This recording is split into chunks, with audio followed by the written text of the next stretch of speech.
እንዲህ አቁሚኝ ይላት ነበር ሁሉ ጊዜ። በስራዬ ዘፋኝ ነኝ ግን ትወደኛለች በጣም ሁሉ ጊዜ ማለት ነው። ከፊቴ የቀደመች እጄን ነው የምትይዘኝ። ከብዙ ነገር አውጥታኛለች። ቃል የለኝም ስለሷ ለመናገር። የትኛውም ብነግርሽ ነው ላንቺ የሚገባሽ፣ ላንቺስ እኩል የሚሆንልኝ፣ አንቺ የሚደርስልኝ፣ ለልጅስ የምታመሰግኝልኝ እላታለሁ። ግን እግዚአብሔር ይመስገን እኔ በማልችለው እሷ እየቻለች ሁሉ ጊዜ ታነሳኛለች። እወድሻለሁ እላታለሁ። ግን እሷ ነች የምትወደኝ።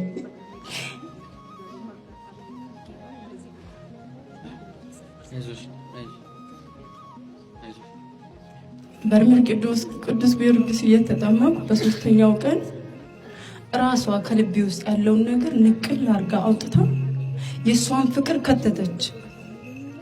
ሰው የሰው ፍቅር ይላል ያንቺ እኮ ይበልጣል ስላት ብቻ ነው የማውቀው።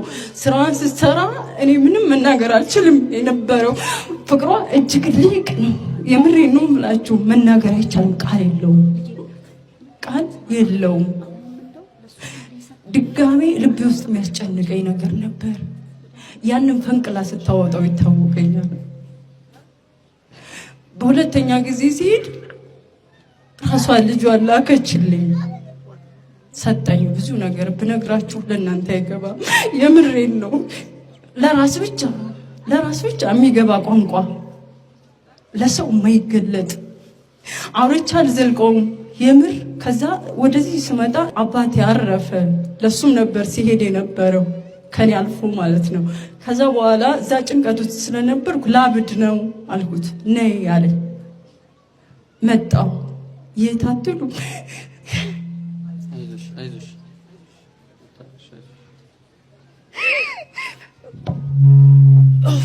እወዳታለሁ። የምሬን ነው። ከዛ አርሴማ ነበር እሱና ሄድኩ። አርሴማ ነገርኳት ጭንቀቴን። አቅልይ እኔ አቅም የለኝም፣ በቃ እናቴ ካልሆነ ጥሪኝ ወደ ልጅሽ፣ በቃ ልሂድ ወደሱ፣ አልተመቸኝም አልኳት። አርሴማ ራሷ ተገልጣ አየችኝና እያየሁሽ ነው አይነት ነገር ማለት ነው።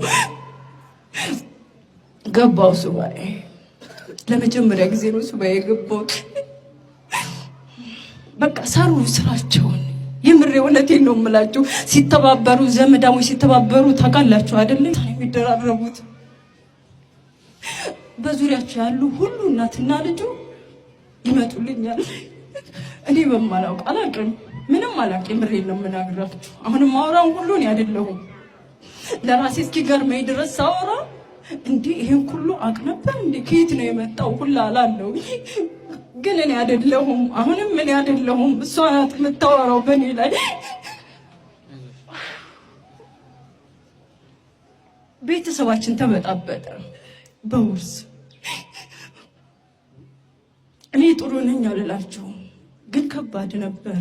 ገላጋይ ነበሩ። አሁንም ድጋሜ ያለች ነይ ቶሎ አለኝ።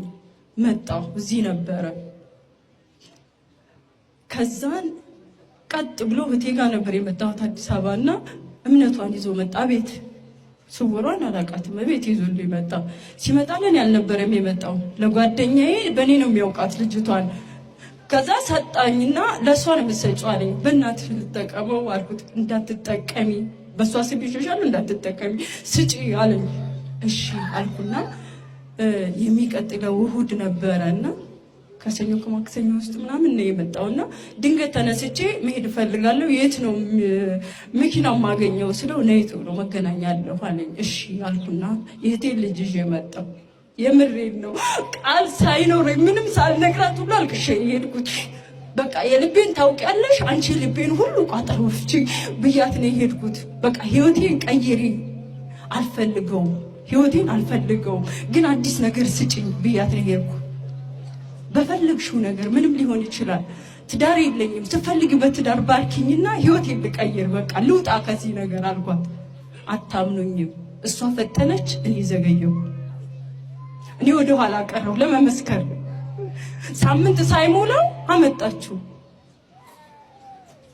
ከዛ ሲቀጥል ደግሞ ደደጇ አብቂኝ በያት ብሎኝ ነበር ያ ሰው ማለት ነው። ነግሬ ነው የሄድኩት።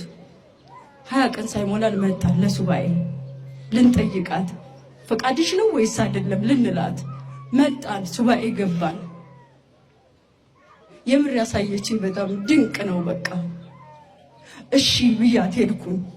አደረገች በቤቷ ከአንድም 3 4 5ኛው ቤት ላይ ራሷ ቤት አድርጋ በቁርባን አገባችኝ። እግዚአብሔር ይመስገን። ለልበላ እንዲህ ልመስክርልሽ፣ እንዲህ ለልጆችሽ ልንገርልሽ፣ በቃ ህይወቴን ቀይሪ እላት ነበር። ቀየረችው። ወጣው ከዛ ነገር ውስጥ እግዚአብሔር ይመስገን። በልጇ አቅፍ ውስጥ አረገች። በልጇ ማህተም አተመችኝ። ለኔ የሆነ እግዚአብሔር ምስክሬ ነው። ለእናንተም እንዲሆን እመኛለሁ። ለኔ እንዲህ የሚፈልግ ስንት ሰው አለ፣ ስንት የሚመኝ ሰው አለ። የምሬን ነው አለ። ብዙ የማይናገር አፍ የሌለው እኔ ሁሌ ሚስጥር ነው ማረግበት ለሱ ለሷ። እናንተና እኔ ብቻ እናውራ።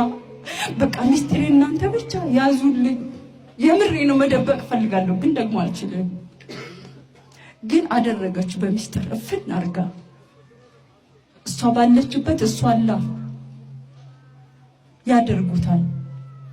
እግዚአብሔር ይመስገን። አመስግኑልኝ ደጋግማችሁ። አንድ ዝማሬ ልዘምር፣ አንድ ስንኝ ብቻ። አንደበቴን ቃኘኸው በምስጋና ይኸው ውሰድ ቅኝትህን እንደገና። አንደበቴን ቃኘኸው በምስጋና ይኸው ውሰድ ቅኝትህን እንደገና። ላመስግን የኔ ጌታ ላመስግን፣ ልቀኝልህ የኔ ጌታ ልቀኝልህ። መሰግናለሁ።